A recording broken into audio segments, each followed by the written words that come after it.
So hello everyone, जैसा कि आप ऑफिशियली नोटिफिकेशन देख पा रहे होंगे, R H S C T seat allotment B S nursing paramedical वालों के लिए बहुत ही बड़ी खुशखबरी यहाँ पे रहने वाली है। काफ़ी ज़्यादा कमेंट आ रहे थे प्रिय विद्यार्थियों के, sir R H S C T seat allotment किस प्रकार हमको देखना है कि कौन सा कॉलेज हमको मिला है और कॉलेज मिलने के बाद क्या क्या हमको करना है, कौन कौन से दस्तावेज यहाँ पे लगाने हैं।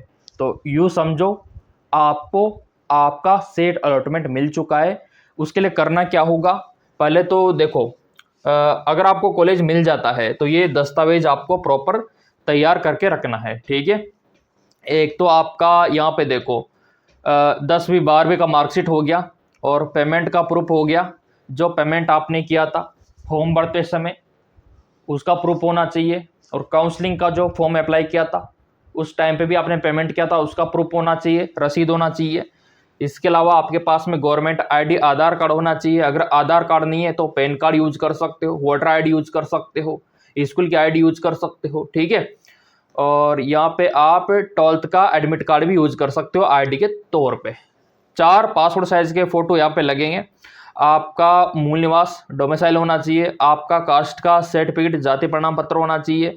अगर आप PWD में आते हो ना तो आपके पास में PWD का सर्टिफिकेट होना चाहिए। माइग्रेशन हो गया, माइग्रेशन का सर्टिफिकेट होना चाहिए।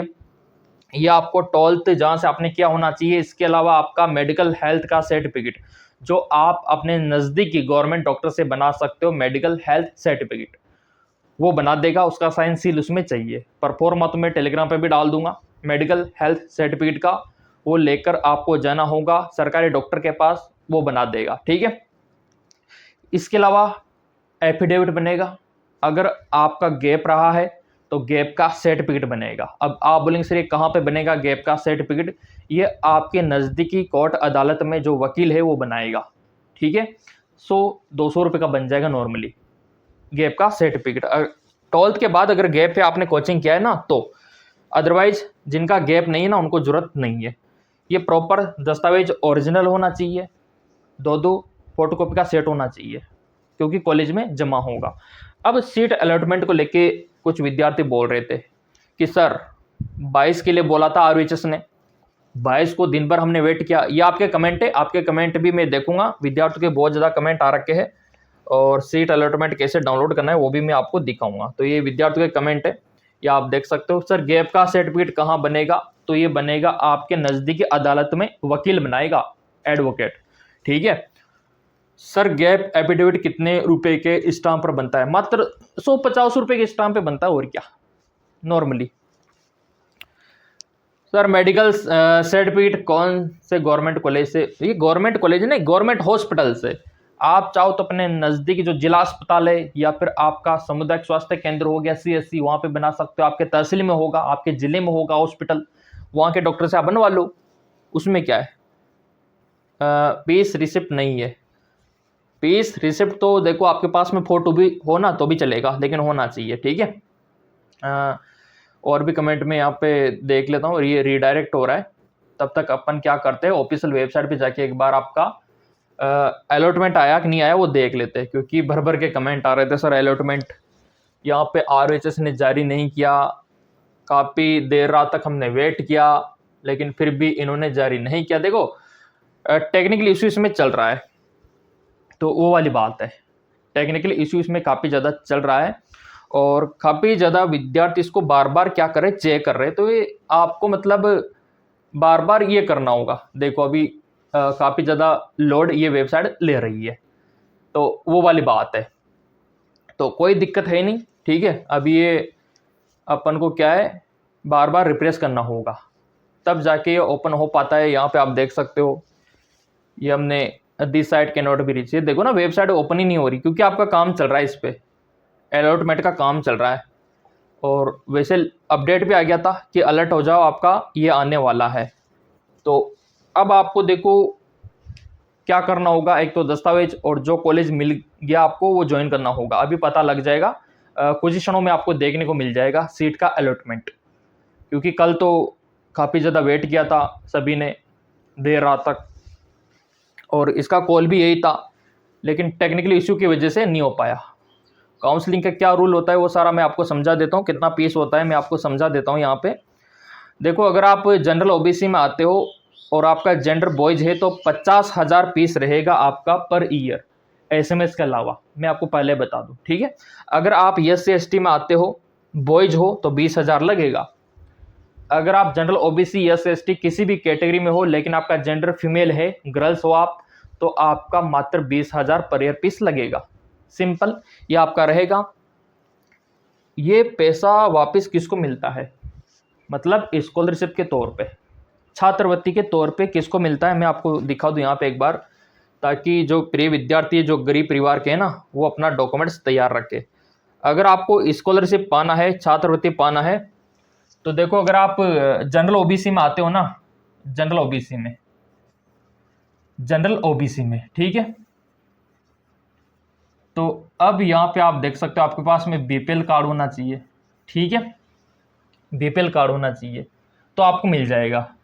अगर आप SC/ST में आते हो, SC/ST कैटेगरी से आप बिलोंग करते हो, तो ऑब्वियसली बात है आपको स्कॉलरशिप यहाँ पे मिल जाएगा स्कॉलरशिप, ठीक है, स्कॉलरशिप। अगर आपके पास में लेबर कार्ड है, आपके पास में भी है लेबर कार्ड, तो अभी आपको मिल जाएगा। अगर आपके पास में भी लेबर कार्ड है तो भी आपको मिल जाएगा, दोनों कंडीशन में। तो SC/ST वालों को तो वैसे भी मिल जाता है, अगर आपके पास बीपीएल नहीं है, लेबर कार्ड नहीं है, तो भी मिल जाता है। लेकिन जनरल ओबीसी वालों को बीपीएल कार्ड की जरूरत पड़ती है तभी मिलता है, लेबर कार्ड की जरूरत पड़ती है तभी आपका छात्रवृत्ति मिलता है। कितना मिलता है, जितना आपका फीस जमा होता है उतना मिलता है। जैसे मान लो आपका 50,000 जमा हुआ तो 50,000 ही वापस आपको मिल जाता है। मान लो 20,000 जमा हुआ तो 20,000 ही आपको वापस मिल जाता है, इसमें कोई दोहराई वाली बात नहीं है, ठीक है। तो ये सीन आपकी छात्रवृत्ति का रहता है, RUHS का, ये भी क्लियर हो गया। और सीट अलॉटमेंट का मैंने बता दिया ना, अभी शायद बीजी चल रही है, आपके सामने मैंने दिखाया, मतलब 1-2 घंटे में आने वाला है आपका सीट अलॉटमेंट, उसमें कोई दोहराई वाली बात नहीं है। आज तो आपको देखने को मिल ही जाएगा, बट उससे पहले आप नियम समझ लो थोड़ा सा।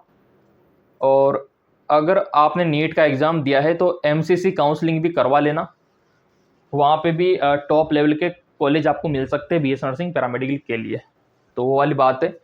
बाकी RUHS का तो यहाँ पे काउंसलिंग का तो आपने करवा ही लिया, ठीक है। ये प्रीवियस ईयर का वगैरह आप देख सकते हो, ये इस प्रकार के नियम होते हैं काउंसलिंग में। और एडमिशन होने के बाद आप छोड़ नहीं सकते। मान लो कोई भी कॉलेज आपको मिल चुका है और आप उसको छोड़ना चाहो तो फिर आपको बॉन्ड बनना होता है 2-2.5 लाख का। तो कॉलेज में जाने से पहले एक बार आप ज़रूर देख लेना कि कॉलेज सही है या नहीं है, एक बार घूम के आ जाना कैंपस में कि हाँ अपनी पसंद का है तो ही जाना आप, तो ही उसको भरना। नहीं तो आपने एडमिशन ले लिया, पता चला कि अच्छा कॉलेज नहीं है, अगर आप फिर छोड़ना चाहो तो बॉन्ड लग जाएगा। तो ये आपकी समझदारी वाली बात रहेगी। और ये क्या क्या नियम है अभी मैं आपको दिखा देता हूँ। ये गवर्नमेंट के रूल है। फीस किस प्रकार जमा होगा, तो फीस क्या आपको कैश देना होगा कॉलेज में, नहीं, फीस आपका DD के तौर पे ही जमा होगा, डिमांड ड्राफ्ट के तौर पे, जो कि किसी भी बैंक से आप बना सकते हो, कोई दोहराई वाली बात नहीं है, किसी भी बैंक से आप बनवा सकते हो, ठीक है ना मेरे प्रिय विद्यार्थियों। तो DD के तौर पे आपका जमा होगा पेमेंट, जो भी 50,000 जो भी 20,000 जो भी है ना, वो आपका जमा होगा, तो वो वाली बात है। और यहाँ पे किनका सिलेक्शन होगा किनका सिलेक्शन नहीं होगा, ये भी भर भर के कमेंट आ रहे, तो बताना होगा मेरे को तो कि आपका सिलेक्शन होगा कि नहीं होगा, है ना, क्योंकि आप चिंता बहुत कर रहे हैं यहाँ पे, तो चिंता की तो बात ही नहीं है। मैंने आपको पहले भी बोला था कि अगर आपके 100 में से लगभग 70-75 नंबर भी है ना, तो घबराना मत आप, ठीक है। जनरल ओबीसी वालों और SC/ST वालों, अगर आपका स्कोर यहाँ पे 60-65 भी है ना, तो भी मत घबराना आप, इससे नीचे भी है तो भी मत घबराना। अच्छे प्राइवेट कॉलेज भी होते हैं, अगर आप अफोर्ड कर सको फीस तो उसमें भी जा सकते हो, है ना, उसमें कोई शंका वाली बात नहीं है। जिसका अच्छा स्कोर है इनसे ऊपर उनको तो मिल ही जाएगा टॉप लेवल का, और आज पता लग ही जाएगा कि आपका क्या होने वाला है। तो डरना बिल्कुल मत, निश्चिंत होकर थोड़ा सा एक बार अपना रिजल्ट अलॉटमेंट देख लेना कि कौन सा कॉलेज आपको मिला है, और जो भी मिला है आप कमेंट करके बता देना।